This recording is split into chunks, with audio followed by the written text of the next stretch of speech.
నమస్కారం. నేను మీ Phani Bhaskar, Dilsukhnagar, Hyderabad. Welcome to Pasumarthi astrology centre. Please do subscribe my channel for more videos. Video నచ్చినట్టయితే like చేయండి. అలాగే మీ బంధుమిత్రులకి, శ్రేయభిలాషులకి కూడా షేర్ చేయండి. వారికి కూడా ఎంతో కొంత ఉపయోగకరంగా ఉంటుంది.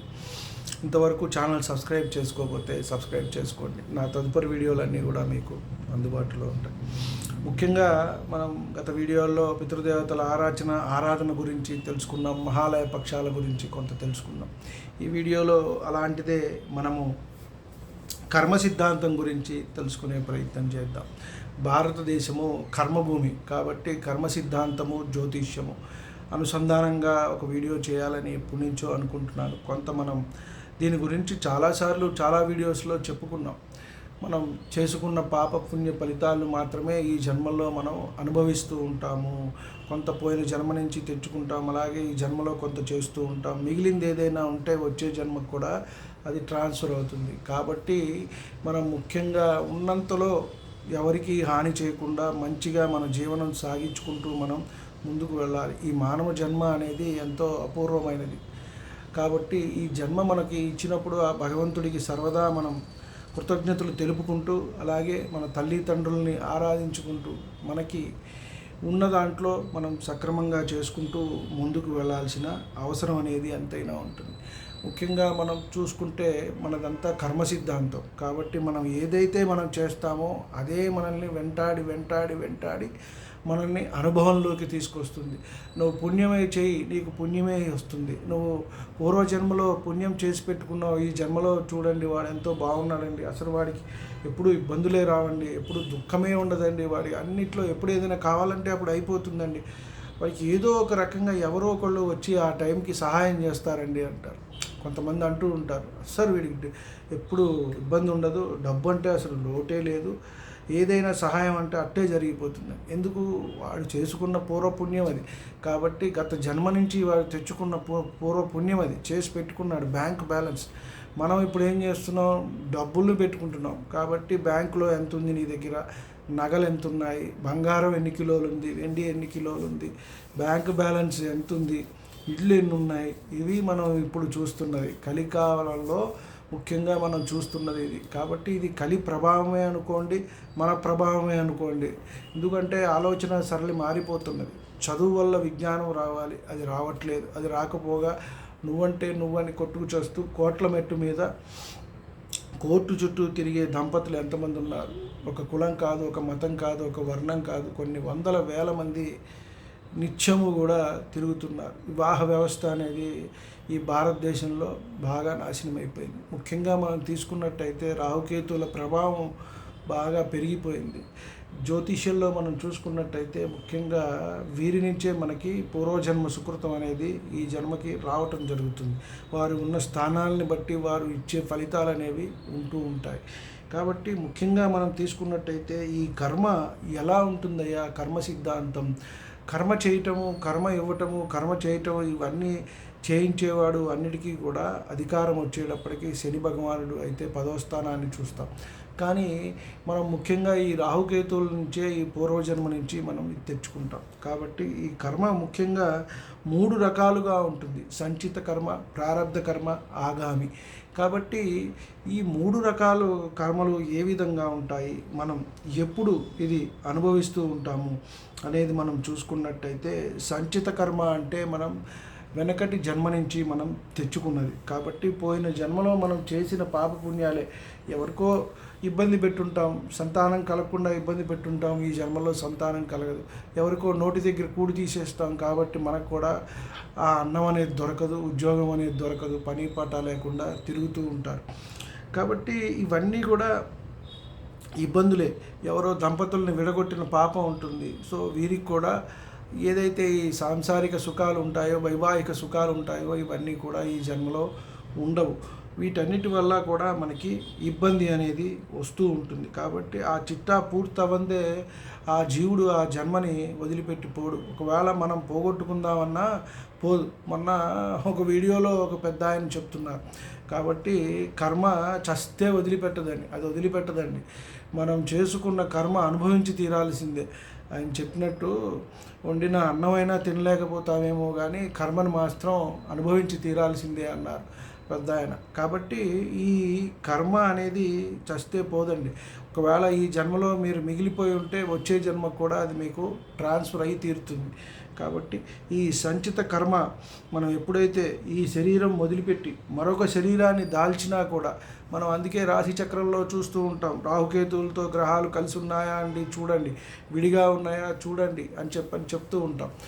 చాలామందికి చూసుకున్నట్టయితే రాహుతో గ్రహాలు కలిసి ఉంటాయి, కేతువుతో గ్రహాలు కలిసి ఉంటాయి. రాహుతో అంటే వచ్చే జన్మ కూడా వీళ్ళకి ఉన్నది ట్రాన్స్ఫర్ అని చెప్పచ్చు వాళ్ళు చేసుకున్న కర్మ. అలాగే కేతువుతో అంటే ఇక్కడతో ఈ జన్మతో వాళ్ళు అయిపోతుంది అని మనం చెప్పవచ్చు. ఇద్దరితో కూడా కలవకుండా కూడా గ్రహాలు ఉంటాయి, వారు ఎంతో కొంత ఈ జన్మతోనే వాళ్ళు మోక్షం ఇస్తుంది అని మనం చెప్పవచ్చు. కాబట్టి ఈ సంచిత కర్మలు మనని వేటాడి ఈ శరీరాన్ని ఈ జన్మలో మనం వదిలేసినా కూడా వచ్చే జన్మకి ట్రాన్స్ఫర్ అయ్యి మనకి కొత్త జీవితంలో కూడా అవి వచ్చి మనకి ఇబ్బందులు అనేవి పెడుతూ ఉంటాయి. కాబట్టి ఈ జన్మలే మళ్ళీ మనకి పోయిన జన్మది సంచిత కర్మ వచ్చి మనకి ప్రారంధ కర్మగా కూడా కొంత మారుతుంది. కొంత మనకి బ్యాలెన్స్ ఉండిపోయింది అనుకోండి, అది మనకి ఏం చేయాలి, ఆ ప్రారంధ కర్మలే ఈ జన్మలో కూడా మనకి ఇబ్బంది పెడుతూ ఉంటాయి. కాబట్టి ఎప్పటికప్పుడు మనం దాన్ని తగ్గించుకోవటం అనేదే మనం చేయాల్సిన మంచి విషయం.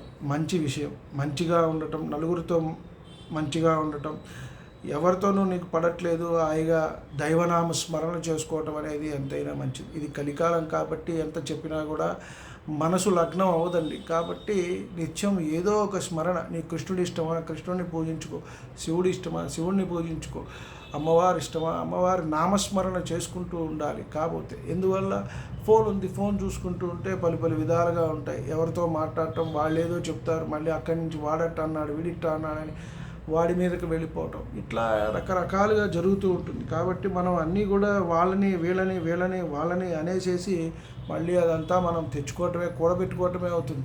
ఎందుకంటే మనం చూడని దాన్ని మనం ఎలా అయితే నమ్మకూడదో, మనం వినని దాన్ని కూడా నమ్మకూడదు.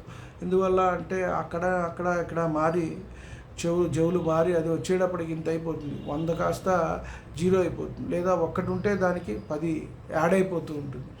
కాబట్టి కొంత మనం అలాంటివి చూసుకుంటూ ఉండాలి. ఈ ప్రారంధమాగా కర్మగా ఎప్పుడైతే మారుతుందో సంచిత కర్మ అంటే పోయిన జన్మ నుంచి మనం తెచ్చుకున్నది, దీన్ని కూడా మనం ఏం చేయలేమండి, మార్చలేం. మనం ఏదైనా చేసుకుంటే కొంత మనకి ఉపశమనం కలగడానికి మనం ఈ జన్మలో మరి ఎందుకండి మనం చేసుకోవటం, ఈ జపాలు, దానాలు, హోమాలు, రత్నాలు ధరించటం, ఇవన్నీ మరి ఏమీ జరగనప్పుడు అంటే కొంత ఉపశమనం కలగటానికి మనం ఎప్పుడూ నిత్యం ఆ బాధల్లో ఉండకుండా దాని నుంచి బయటపడి కాస్త మనం మంచి కార్యక్రమాలు చేసుకున్నట్టు అయితే కనుక అవి మనకి ఇబ్బందులు అనేవి కొంత తగ్గుతాయని. ఎందుకంటే తెచ్చుకున్నది నువ్వు ప్రారంధం కాబట్టి అది అనుభవించి తీరాల్సిందే అని మనం చెప్తూ ఉంటాం. కాబట్టి అది పుణ్యమైన పాపమైన కొంత మనం చూస్తూ ఉంటే రోగాలతో ఇబ్బంది పడుతూ ఉంటారు కొంతమంది. అది కూడా ఏదైనా సరే మనకి అది కూడా ఈ జన్మలో తీరలేదు అనుకోండి, వచ్చే జన్మకు కూడా మనం ట్రాన్స్ఫర్ చేసుకుంటూ ఉంటాం. దాన్నే ఆగామి అంటాం. అంటే మనం కొంత డబ్బులు దాచిపెట్టుకుంటాం చూడండి, సంవత్సరానికి నెలకి జీతం రాగానే కొంత బ్యాంకులో కొంత ఇంట్లో పెట్టుకొని చిట్టీలు కట్టుకోవడం, ఇట్లా చేసినట్టే కొంత ఏదైనా ఖర్చులకి వస్తాయని కాబట్టి ఈ పుణ్యమైన పాపమైన కొంత మనం దాచిపెట్టుకుంటే వచ్చే జన్మకే అది మళ్ళీ ట్రాన్స్ఫర్ అవుతుంది. కాబట్టి ఆగామి కర్మలు కూడా మనకి అనుభవంలోకి వస్తాయి. కాబట్టి ఎప్పుడైనా సరే వీటిని మనం తీర్చుకోవటం అనేదే మనం చేయాల్సిన మంచి పని. కాబట్టి ఉన్నంతలో ముఖ్యంగా మంచిగా ఉండటం, ఉన్నంతలో మంచి చేయాలనే ఆలోచనలో ఉండటం, మనకి చేతనైన సహాయం చేయటం అనేది మంచిది. కానీ కలి ప్రభావం వల్ల మనం ఎంత చెప్పినా, ఎవరు చెప్పినా, తల్లిదండ్రులు చెప్పిన మాటే వినని పక్షంలో ఉన్నారు ఇవాళ జనాలు. ఎందువల్ల అంటే రాహు ప్రభావం, కలి ప్రభావం ఎంత ఉందో రాహు ప్రభావం కూడా అంతే ఉన్నది ఈ ఇప్పుడు ఉన్న కాలంలో. కాబట్టి ఈ కలియుగంలో మనం చూస్తున్నాము అంటే ఇన్ని టెక్నాలజీస్ పెరిగి, మొబైల్స్ కానివ్వండి, బార్లు కానివ్వండి, పబ్బులు కానివ్వండి, జూదం కానివ్వండి, క్యాషినోస్ అని, ఇంకోటని, మరొకటని అంటే ఆదాయం ఎంత తొందరగా వస్తుంది అంటే అంత అట్రాక్షన్ దాంట్లో అంత మునిగిపోతామనే ఉంటుంది. కాబట్టి రాహు ప్రభావం ఇదంతా కూడా. కాబట్టి ఇది ఏదో ఉంది అని మాయ మనకి కల్పించడం జరుగుతుంది. తీరా అక్కడికి వెళ్తే ఏం ఉండదు. ఒక్కొక్కసారి మనకు చూస్తూ ఉంటే పొగమంచు అంతా కప్పేసి ఉంటుంది. అంతా మనకి అది కొంచెం మనం బండి ముందు వెళ్తుంటే మనకి దూరంగా చాలా ఉందేమో అనిపిస్తుంది. కొంచెం వెళ్తూ ఉంటే అక్కడికి వెళ్తుంటే ఏం ఉండదు, కొంచెం అయితే అసలు ఏమీ ఉండదు, మొత్తం పోతుంది. కాబట్టి ఈ భ్రమల్లోంచి మనం ముఖ్యంగా బయటికి రావాలి. కాబట్టి నిత్యము దేవతారాధన, దైవారాధన చేసుకుంటూ ఈ కర్మల గురించి మనం కొంత తెలుసుకున్నాం. కాబట్టి వీటికి అనుగుణంగా మనం నడుచుకుని మనకు లభించిన ఈ జీవితాన్ని మనం పుణ్యప్రదం చేసుకోవాలని కోరుకుంటూ సెలవు తీసుకుంటున్నాను.